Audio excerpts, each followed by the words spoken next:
कि आइंदा का लाया अमल क्या है कारकुना? जिस तरीके से चोर है, मैं कहता हूँ कि इस इलेक्शन के ऊपर इतने अरबों रुपए लगाने का क्या फ़ायदा है। अगर आपने किसी को हुकूमत हवाले ही करनी है और किसी आदमी को सज़ा दे के 8 फरवरी को आपको उससे आउट करना है, तो ये हमारे साथ मजाक नहीं है, ये पूरी आवाम के साथ मजाक है। और आज मैंने कम अज़ कम अपनी 32 ईयर्स प्रैक्टिस में हुआ है, पहली दफ़ा देखा है।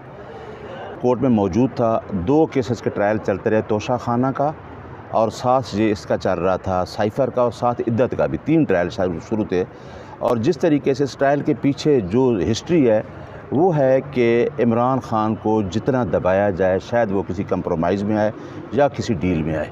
वो डील इस वजह से नहीं कर रहा, वो कहता है कि अगर अवाम मेरे साथ है तो अवाम ही फ़ैसला करे कि इस मुल्क को किसने चलाना है। पहली दफ़ा कि साइफ़र केस में खान साहब तोशा खाना में मौजूद हैं, हम उस केस में थे और एक्यूज़ को दूसरी कोर्ट में बुलाया जा रहा था और वहाँ पे 12 विटनेसेस कराए गए और उन 12 विटनेसेस को किसने क्रॉस किया, जिसको खान साहब और शाह महमूद कुरैशी कोर्ट के अंदर बैठ के उनके ऊपर ऑब्जेक्शन कर रहे थे कि जी हमारे कौंसल नहीं है। हर एक्यूज़ को राइट है कि वो अपना कौंसल करे। जहाँ तो कौंसल मौजूद थे, इमरान खान और शाह महमूद कुरैशी के दोनों कौंसल मौजूद होने के बावजूद एक नोटिफिकेशन किया गया जिसमें हज़रत यूनुस और मलक अब्दुर्रहमान को जो स्टेट कौंसल थे उनको नोटिफाई किया गया डिफेंस कौंसल। और उन्होंने जो कल क्रॉस एग्जामिन किया 12 विटनेसेस को, वो देखने वाला था कि उन्होंने सिर्फ एक क्वेश्चन पूछा, सजेशंस पूछी, यानी प्रोसिक्यूशन के केस को और मजबूत करना चाहा। और हम इतराज़ करते रहे कि इन डिफेंस कौंसल पे हमारे क्लाइंट्स को कोई ऑब्जेक्शन है और ये जरा नहीं कर सकते और अदम एतमाद है। इवन देन कोर्ट में भी कह दिया, लेकिन वो सारा करके 10 बजे मैं कोर्ट में मौजूद था तो जज साहब 11 बजे तक वहाँ मौजूद थे और कोर्ट 8 बजे तक ये क्रॉस एग्जामिनेशन सारा कुछ चलता रहा। साथ ही 342 की स्टेटमेंट आ गई और वो भी 342 की स्टेटमेंट उन डिफेंस कौंसल को दे दी है जिस पे हमें इतराज़ है। और अभी आपने देखा है कि अभी खबर आई है जिसको नोटिफिकेशन को हमने चैलेंज किया हुआ है वो ने उसी टाइम जो हमारा राइट था क्रॉस एग्जामिन का वो ख़त्म कर दिया। मैं ये पूछना चाहता हूँ और ये पूछना चाहता हूँ एपेक्स अदालत से, सुप्रीम कोर्ट ऑफ पाकिस्तान से, कि क्या आईन पाकिस्तान एक आम आदमी को ट्रायल का राइट देता है? आर्टिकल 10A ये कहता है कि फेयर ट्रायल हर शहरी का हक़ है। ये तो एक आदमी farmer prime minister of Pakistan है और दूसरा 2 दफ़ा फॉरेन मिनिस्टर रहा है। आप देखें कि 2 दफ़ा फॉरेन मिनिस्टर रहने वाले शख्स को और फार्मर प्राइम मिनिस्टर को ये हक़ नहीं दिया गया। अब आवाम देख रही है, मीडिया देख रहा है और कौम देख रही है।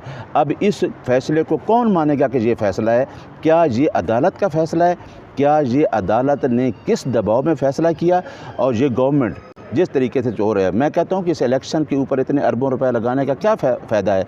अगर आपने किसी को हुकूमत हवाले ही करनी है और किसी आदमी को सज़ा दे के 8 फरवरी को आपको उससे आउट करना है, तो ये हमारे साथ मजाक नहीं है, ये पूरी आवाम के साथ मजाक है। और आज हम हाई कोर्ट को भी कहना चाहते हैं कि हाई कोर्ट को भी देखना चाहिए कि तोशा खाना हो, इससे पहले जो जजमेंट पड़ी है कन्विक्शन वो भी पेंडिंग पड़ी, आज तक इमरान खान की सज़ा सस्पेंड नहीं हुई।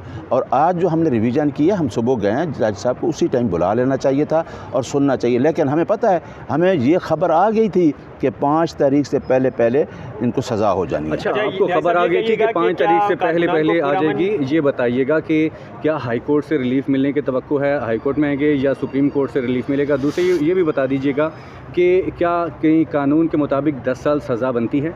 देखें कि पहली बात है कि आप हाई कोर्ट आएंगे, हम हमारे जो लोग हैं, हमारी पार्टी है, हमारा ये नारा है कि हम आइन की बालादस्ती और कानून की हुक्मरानी पे यकीन करते हैं।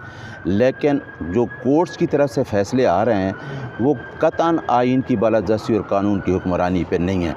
आपने देखा है कि एक पार्टी के ख़िलाफ़ जो फ़ैसला आया बल्ले का, वो पूरी कौम को पता है कि क्या किसी पार्टी से ये राइट, आप ANP को उसी दिन जुर्माना होता है और हमसे वो राइट लिया गया। हमारा हाई कोर्ट, हम कोई दूसरी पार्टी की तरह नहीं कि हाई कोर्ट के ऊपर हमला कर देंगे, लेकिन ये कह सकते हैं कि अदालतें आइन की बालादस्ती और कानून की हुक्मरानी और आज़ाद अदलिया, कॉन्स्टिट्यूशन के अंदर एक कंसेप्ट है फ्री फेयर इलेक्शन कराना या आज़ाद अदलिया। आज़ाद अदलिया हमें कहीं नज़र नहीं आ रही। आज़ाद अदलिया आज हम हाई कोर्ट जिसमें खड़े हैं, इसमें आपको पता है कि हमारा तोशा खाना का एक केस कब से हम रिक्वेस्ट कर रहे हैं कि कन्विक्शन को अपील जो हमने दायर की सस्पेंड किया जाए। हम कोर्ट में आ रहे हैं आवाम देख रही है, ये शायद समझ रहे थे कि हमको अदालतों से भाग जाएंगे, और ये अदालतें ख़ुद ही अब लोगों के सामने एक्सपोज हो रही हैं कि अदालतों का काम है इंसाफ देना। हम तो इंसाफ के लिए, क्योंकि साइफ़र के केस में जो आपने बेल की शायद देखी होगी, आपने जस्टिस मंसूर अली शाह साहब के रिमार्क्स सुन लेंगे, मेरा ख्याल है वो रिमार्क्स ही फैसले के लिए काफ़ी हैं कि ये इक्विटल का केस है। न्याय साहब, ये कहिएगा कि आइंदा का लाया अमल क्या है? कारकुनान को किसी पुरअमन एहतजाज की कॉल देंगे? चूँकि देखें, कल मैं बताता हूँ, कल हम अडयाला गए सारा दिन, और अडयाला जब हम निकले तो बाहर एक PTI के एक कैंडिडेट का जलसा था। यकीन करें कि वहाँ पिंडी की पुलिस पहुँच के जितने लोग भी वहाँ जमा थे उनको उठा लिया गया। आज इस्लामाबाद हाई कोर्ट में एक मैंने पटिशन दायर की है कि कल जो संडे को खान साहब ने कॉल दी, उसमें उन्होंने कहा था कि आप पूरी आवाम बाहर निकले और रैलियां निकाले। आपने देखा है कि लाहौर में, पेशावर में हमारे कितने लोग गिरफ़्तार हुए, आज भी हमारे लोग 46 हल्का से गिरफ़्तार हुए। वो पटिशन हम लगाई है कि रैलियों को, जो कॉन्स्टिट्यूशन हमारा हक़ है, आर्टिकल 15, 16, 17 क्या कहता है, freedom of movement, freedom of speech और फ्रीडम ऑफ एसोसिएशन। आप किसी आदमी को मना कर सकते हैं कि एक पार्टी अगर लिविंग पार्टी है तो उसके साथ एसोसिएशन का आइन कहता है। जब आइनी तौर पर एक पार्टी है तो आप लोगों को मना कर रहे हैं इलेक्शन में जाने से। इसलिए हमारी लोगों से ये इस्तदा है कि आइन के दायरे के अंदर रहते हुए, कानून के अंदर रहते हुए, ये आपका हक़ है, आप अपना हक़ इस्तेमाल करें। आपके हक़ को कोई नहीं छीन सकता, आप अपने हक़ के साथ रहें।